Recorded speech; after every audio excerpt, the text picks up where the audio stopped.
இந்த பதிவில் நம்ம பார்க்க போகிறது மாடி தோட்டத்தில் கிழங்கு வளர்ப்பு. அது எப்படின்னா, ஒரு பழைய ஃப்ரிட்ஜ் பாக்ஸை ஒரு ரூ. 75க்கு வாங்கிட்டு வந்து மாடியில் வச்சு மண் கொட்டி அதில் கிழங்கு நடவு முறை பண்ணியிருக்கிறோம். இந்த கிழங்கு வந்து ஒரு 3, 4 வகையான கிழங்க நட்டுருக்குறோம். இது எல்லாம் முளை விட்டு நல்லா சூப்பராக வளர்ந்துருக்குது. ஒரு சில கிழங்கு பெருசாக வளர்ந்துருக்குது. இந்த கிழங்கு நல்லா மருத்துவ குணம் உள்ள கிழங்குங்க. உடம்பை நல்லா வஜ்ர தேகம் ஆக்கக்கூடிய கிழங்கு வகைகள். இதை வந்து எளிய முறையில் பயிர் பண்ணுறது. இந்த மாடி தோட்டத்தில் நாங்கள் சிறிய செலவில் அருமையாக பண்ணியிருக்கிறோம். குறைந்த மண், இடம் இல்லாதவங்க கூட இந்த கிழங்கு பயிர் பண்ணலாம். இன்னும் மேலும் மேலும் மாடி தோட்டத்தில் சிறிய வகை தோட்டத்தை அமைக்க இந்த பழைய ஃப்ரிட்ஜ் பாக்ஸு ஒரு ரூ. 75 ரூ. 50 கொடுக்குறாங்க.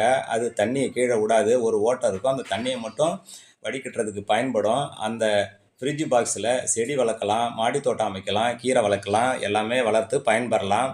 நல்ல மிகவும் ஒரு மருத்துவ குணம் உள்ள கிழங்கு வகைகளை மேலே நீங்கள் பயிரிட்டு சிறப்பாக பயனடையலாம்.